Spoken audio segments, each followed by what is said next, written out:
Hi there, Lindsay here, the Frugal Crafter. Today we're going to make a batch of fun birthday cards for kids, like this cute shaker card, and we're going to do some cards with layered stamping, we're going to use some markers, and we're going to use some pigment powder. So lots of fun stuff going on. All these stamps I'm using are from Stampin' Up, and you can order them from your local Stampin' Up demonstrator, but if you don't have one, I will link up to my friend Wendy's website in the video description, or you can go to lovinstampin.com. She's my Stampin' Up rep, and she can help you out if you don't have a local demonstrator. And she has lots of free ideas on her website as well that of course you don't have to pay a dime for if you just want to get inspired, which I absolutely love. So without further ado, let's go to our first idea using Brusho pigment powder.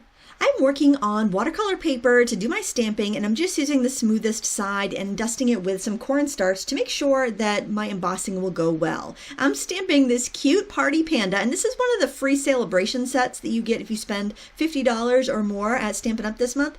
And I stamped it out 3 times, kind of thinking that he's maybe doing like a cartwheel, and I covered it with embossing powder, and then I just heat embossed it so that it would set the ink and also give me a nice raised image. The great thing about heat embossing is that I know that nothing's going to happen to my black lines when I go and do the watercolor technique. I'm using a water brush to apply water anywhere I want my Brusho crystals to activate. Brusho is kind of like a powdered dye in a little shaker bottle, and it just kind of explodes with color once you sprinkle it on. When you get the Brusho, it's going to be in a little sealed container with a little pull strap on the side. Do not pull the strap on the side. You will have a mess that will be impossible to clean. Instead, take a little thumbtack and poke a hole in the top of it, and then you'll be able to just shake out what you need. I have messed up enough projects with pigment powder to know where I go wrong, and where I go wrong is putting too much product out. So by using this method, you will not get too much product on your project. Now, I also took the time to stamp a few other bears from the set, and I'm going to go ahead and paint them all at once while I have my supplies out.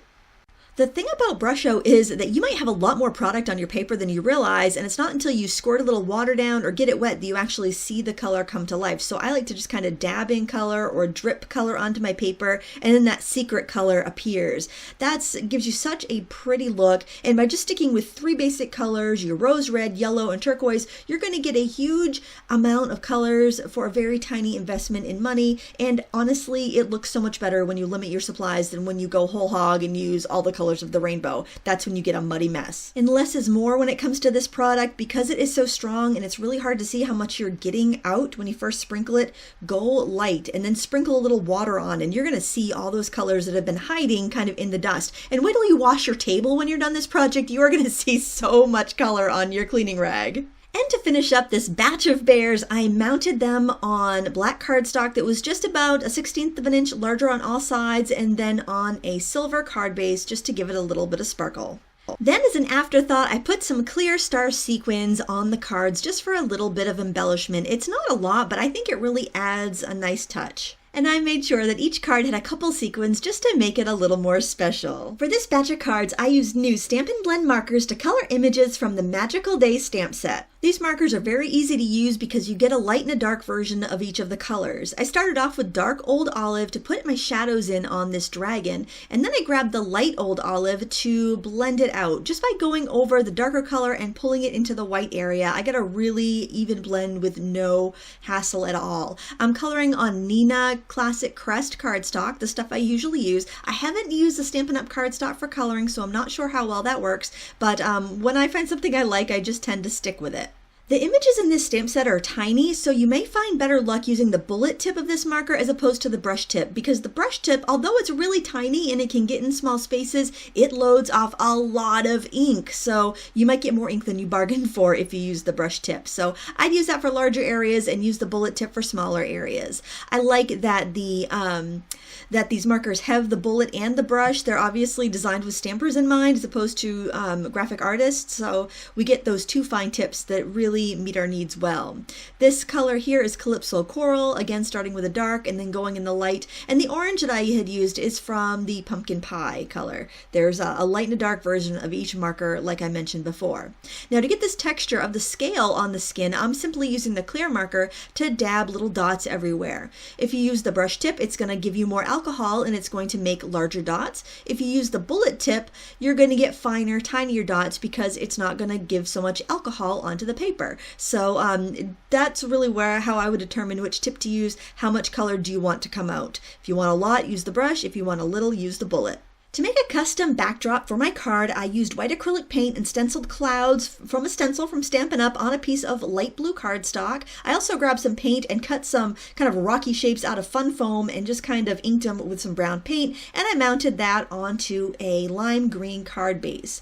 I also cut out a piece of grass, used a grass dye to make a grass border, and put that on my card as well. I'm using Jewel-It glue to stick the foam down because sometimes foam can be a little tricky, and I find that Jewel-It glue works really good for sequins or beads or any weird material stuff I want to get stuck down there.